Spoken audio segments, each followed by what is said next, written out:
Veronica Roth, you are the queen of the tragic sad boy raised as a weapon character, and I worship at your altar. Seek the Traitor's Son was an incredibly fresh and engaging new sci-fi dystopian.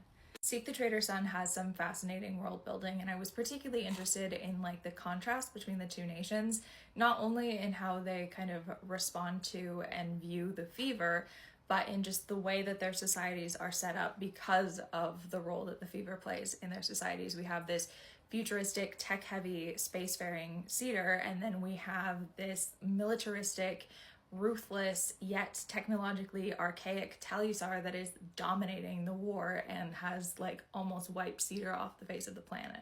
I love the two main characters in this story. We have Elegy, who is very reluctant to accept her role in the prophecy, and yet refuses to leave the fate of the people of Cedar in the hands of the people in power. She just truly does not trust them, and she kind of reluctantly grows into this figurehead in a really interesting way. And then we have Theron, who is the tragic sad boy raised as a weapon, and I absolutely loved him. The two of them come together in their grief and their trauma and kind of help each other become stronger people and move forward in this very uncertain time under the weight of this prophecy.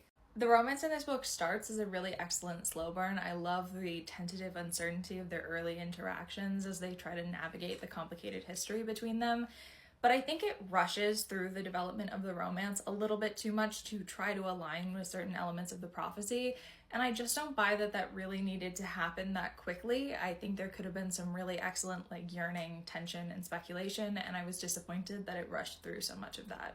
And I don't think the romance is the only element of the plot that needed to take a little bit longer to happen.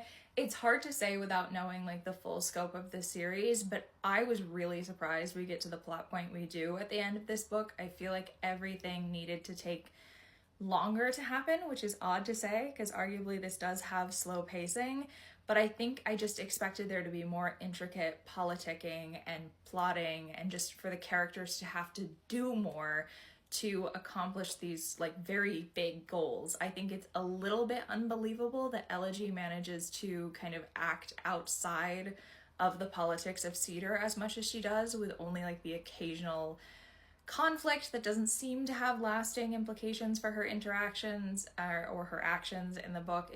I feel like it just needed to be a little bit more intricate for it to be fully believable. I do think the climax of the story was really well written, the way that it bounces between different POVs to emphasize kind of the frantic desperation of their moments and the lack of choice that they have when they come across certain obstacles is just really well done. And I am very excited to pick up the next book in the series when it comes out. And overall, I had a really fun time with this one.